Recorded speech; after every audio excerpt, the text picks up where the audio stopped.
So I'm doing another hot takes video this week. This week it's way more about football than last week. Obviously last week was way more about financials. So for, most people who are watching this, this will be a lot more exciting than last week's video. So I'm a big proprietor of Patrick Mahomes slander, just because I think it's funny that people just don't knock him. So I love to. And he gave me a little bit of fuel in the Super Bowl.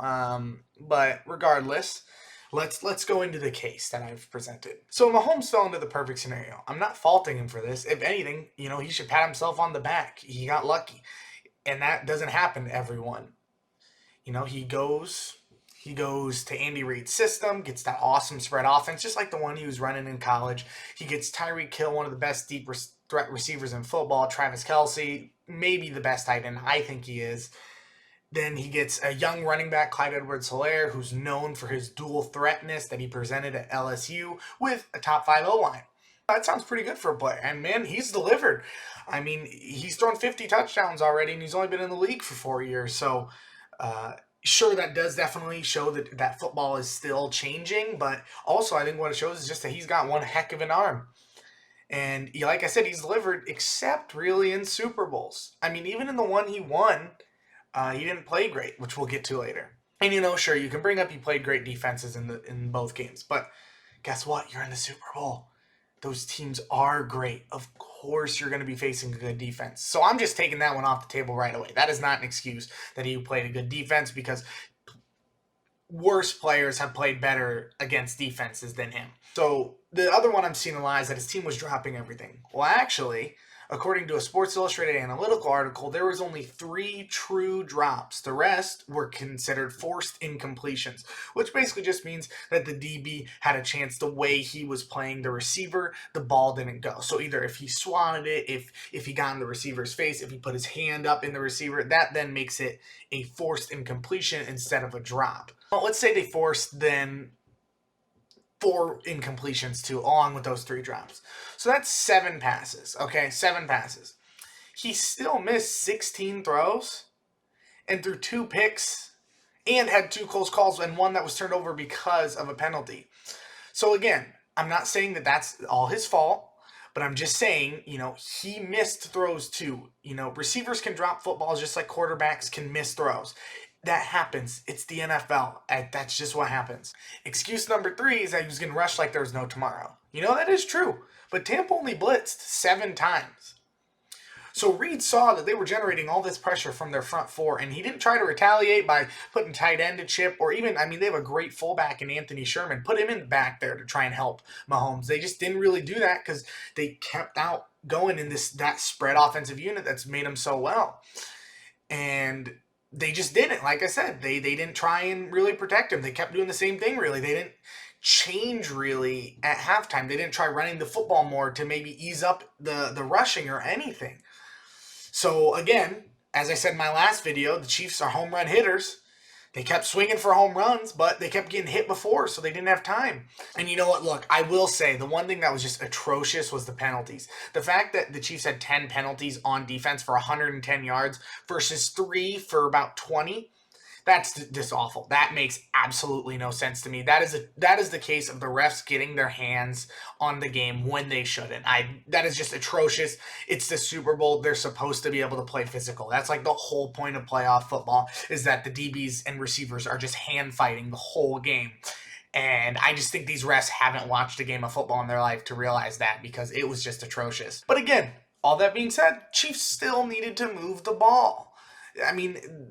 Sure, maybe penalties are a valid excuse for 2 or 3 drives, but they just 9 points from the best offense in the league, really? I'm not going to defend that. That's not, even with 2 tackles out. Again, there's ways you can try and get around that. It's the Super Bowl. You don't just say, oh, well, we didn't have our tackle, so there was nothing we could do. You still try and win, and I just really felt like the Chiefs didn't. I felt like they were just twiddling their thumbs the whole game. So my main argument is that the Chiefs just really were outmatched. And we need to realize we don't need to make excuses for Mahomes. The dude is about to be getting paid $50 million annually, and he's on every commercial under the sun. Okay? We can be like, here's what he did wrong. I feel like after the Super Bowl, it was all about Tampa just getting to him and, him not even having a chance to throw the football. And it was all just defending him like, oh, you poor baby, like coddling him. And I'm just like, why? We don't need to do that. He's being paid $50 million to throw a football. We can be critical of him, maybe put it under the microscope. Why wouldn't he try and change a little bit of what he was doing just to maybe shore up some offensive yards, take some quick hitters, run the football more? I know him and Reed can talk. He could ask Reed, hey, maybe if we just start getting the run on, they won't start pass committing so hard. They won't keep putting these contains out here that are just burying me. The second best offense in the league only put up 9 points. QBs get all the credits for wins. They deserve a substantial part of the blame then too for losses. And look, Mahomes is still one of the best young QBs in football. Okay, I'm not trying to argue that. I'm just saying he needs criticism and he needs to have a huge game in a Super Bowl because he just hasn't done that yet. I know, that's such a weak argument, but I'm just saying it's an argument still because there are none, and that is so boring. As I've said multiple times, by forming an argument against a point that is seen as unanimous, you can either strengthen that argument or you're poking holes in that initial statement, and maybe then we're starting to realize it isn't so true. In Super Bowls, Mahomes has under 500 yards, 4 interceptions, and 3 fumbles. Those just aren't good numbers. That's like, what, 250 a game, 2 picks, and 1.5 fumbles. So we shouldn't be excuses for him taking the $500 million. Look, I'm all for a player chasing their bag. As I've said, I think it's awesome the guys like Dak and everyone, they get their money because I really do think the owners hold all the cards. So I really do like to see players get overpaid. But there's a but there. That was because I'm so used to regular contracts. Now, I didn't know that Mr. Mahomes was going to be, hey, I want a quarter of the team's salary every year for the next 10 years. And I'm going to do every commercial opportunity I get, so I don't even really need to ask for more money than anyone has made by a long shot. To me, that shows a lack of self-awareness.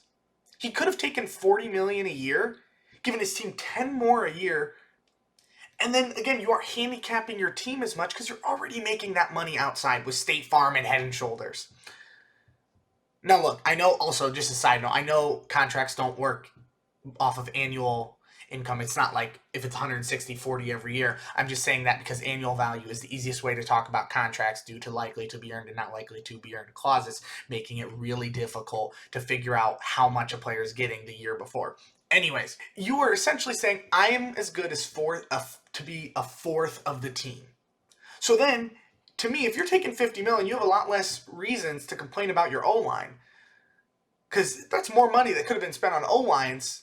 But instead, you wanted it despite getting every commercial opportunity in the world and being the golden goose of the NFL. I mean, everyone loves you. I'm not even a fan of the Chiefs, and I think you are a great role model for the league. I'm just saying the lack of self-awareness is what really kills me with that, because it's just a little ridiculous.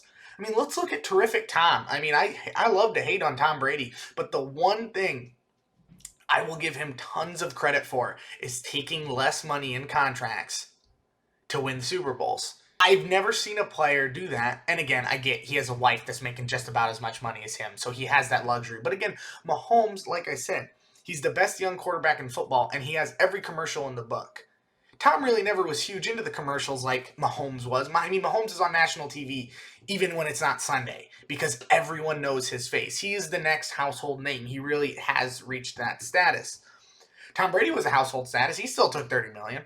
So again, I'm just saying I think it's ridiculous that in 10 years, I'll put up a picture, in 10 years, Mahomes is the highest paid contract in NFL history in only 10 years. He could retire after this, and he has almost double the highest paid players ever. It's just absurd to me that he took that much money and he was convinced that that was the right thing to do. He could have pushed the salary cap up and not asked for $50 million annually. And look, then you ask for $50 million annually and you only put up 9 points in the Super Bowl.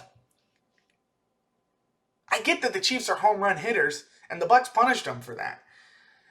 You know, they were averaging 6 yards a carry, the Chiefs were, and they only had 13 carries.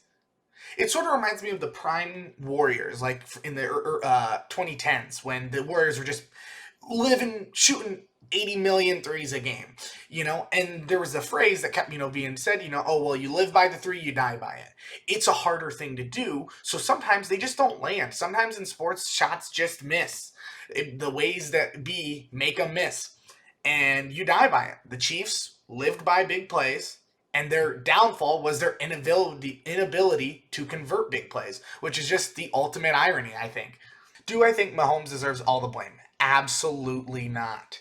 His team still, again, his O-line just did not play very great. His receivers played all right, and the refs were just absolutely atrocious. But you are the QB. You are the most important position on offense. You get most of the credit. And on Sunday, he just did not play like that.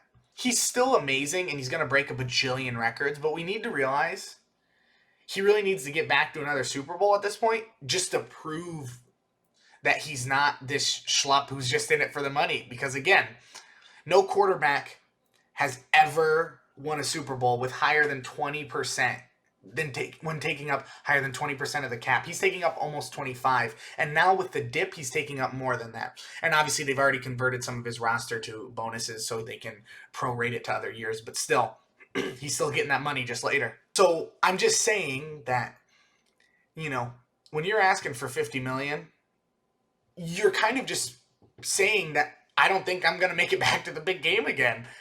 And I get that, everyone's like, oh, but, he's different. And I'm like, you can say that. But like I said, no quarterback, not Peyton, not Tom, has won with over 20% of the cap. Now, Tom has barely ever been over 20% of the cap. I mean, here's a great example. Over the last 10 years, the most cap taken up by a Super Bowl winner was Tom at 12.4% in 2019. 12. That is half of what Mahomes is taking this year. I'm just saying, I think, again, he's got to make it back to a Super Bowl, really, for me to prove it. Because if you're asking for $50 million a year and you think you can change it, you better change the way this stereotype of taking too much cap is concerned. Because when you're taking that much of the salary cap, you better deliver. That's what I'm saying. We need to be critical of him. If over the next 10 years they don't make another Super Bowl, a portion of that blame needs to be on Mahomes. Because, he took that money. He could have, again, I'm just saying, I think it's ridiculous because I don't think anyone really has ever been worth that much money. Football, to me, is one of the ultimate team games. And by taking up a quarter of what your team can be paid, to me, I'm just not huge on that move myself. I grew up watching Manning, and he was allowed no excuses, despite having an awful defense and a muddling O-line for a majority of his career. So if he wasn't allowed any excuses, I'm not giving Mahomes the same treatment. I don't care how likable he is because, he's not a baby. He doesn't need to be coddled. He's being paid millions and millions and millions and millions of dollars to throw a football. So he deserves to be able to take some blame. And I just don't really see that yet. I don't see the media really get, which is just crazy to me. Even Tom Brady, the poster boy, the GOAT, gets more blame. And the dude's won 7 Super Bowls. Mahomes has really yet to prove himself as being a GOAT, yet we treat him like one. And I just think that that's not right, and I think that we need to be more critical of him. It's part of the reason I made this video, because I'm bitter about Manning. 100% I'll admit that. I'm biased. Of course I'm going to say that. The other part of me is just, again, looking at all that I've just said, and I'm like, he asked for the biggest contract in NFL history and might go down as the biggest ever. And he's not performed up to par with what he asked for in the Super Bowl, which is when you matter the most. No one ever looks at the Super Bowls you went to. Or Jim Kelly would be a lot higher in the conversation of great quarterbacks. It's how many you won. You split the series, and now you're asking for a contract that historically has not allowed quarterbacks to even make it to the Super Bowl. He deserves some criticism. That includes, even though he is the poster boy, and I'm just pointing out what I think needs to be pointed out. And again, just sort of to play devil's advocate here because no one else seems to want to. So yeah, there's my video. I hope you like it. Sorry it ran a little bit long. Be sure to like, comment, and subscribe, and I will see you guys next time.